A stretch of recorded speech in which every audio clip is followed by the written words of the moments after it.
And now, speaking of money, a lot of it has been flowing into the ETF market. It's fast becoming a lightning rod, though, for criticism as well, because investors say the plethora of offerings are too confusing, too specific, too expensive, or just too easy to trade, and therefore subject to speculation and high turnover. Even iconic names like Jack Bogle and Warren Buffett are sounding off against the ETF hype. We found one investor who invests exclusively in ETFs. He's J.D. Seinelber, and he's president of Agile Investments. He believes ETFs can be a very efficient tool for asset allocation. So, J.D., let's just answer straight the overall concern people have, and that is that these things are slicing and dicing the market in such small chunks at this point that they can be highly volatile, and costs have been going up. I think those are legitimate criticisms, but I don't think that one should conclude from that that the ETF industry as a whole is something to steer away from an investment standpoint.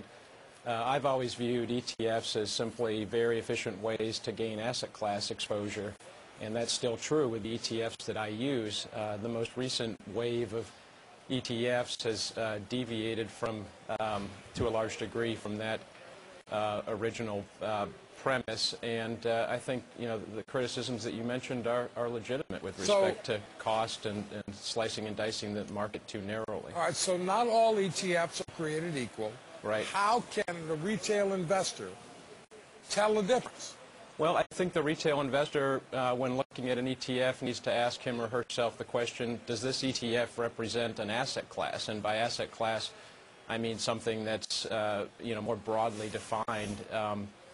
If it doesn't, if it's just a very narrow segment of the market or a specific theme, you need to ask yourself what your strategy is that you're trying to employ with that ETF. So, JD, you said you invest exclusively in ETFs, and you're talking about pick an ETF that's an asset class. Does that mean that you're only buying ETFs that, for example, represent the S&P 500 or represent the healthcare sector? You have to be that broad for it to work?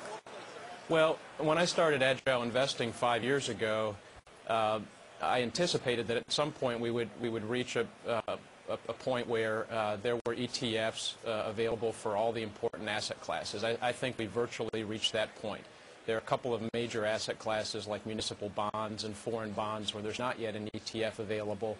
But if you think about the broad range of other major asset classes ranging from every segment of the equity markets, both domestic and foreign, to the fixed income markets, to the commodities markets, there is an ETF for virtually all the important asset classes. So, individual investors are able to construct very robust institutional caliber portfolios at rock bottom prices using ETFs, and that's still a very powerful attraction. I think that this recent wave of new niche products has made for a chaotic environment, and it's confusing certainly for investors to navigate through that.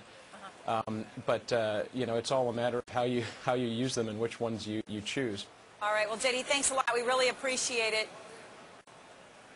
And do we have the SmackDown coming up? I don't know if we do. No, we don't. They canceled it. Oh. Well, we're going to take a break. I'm biting my tongue. Up next, a final check on the markets with the S&P. 3 and change away from a new record high.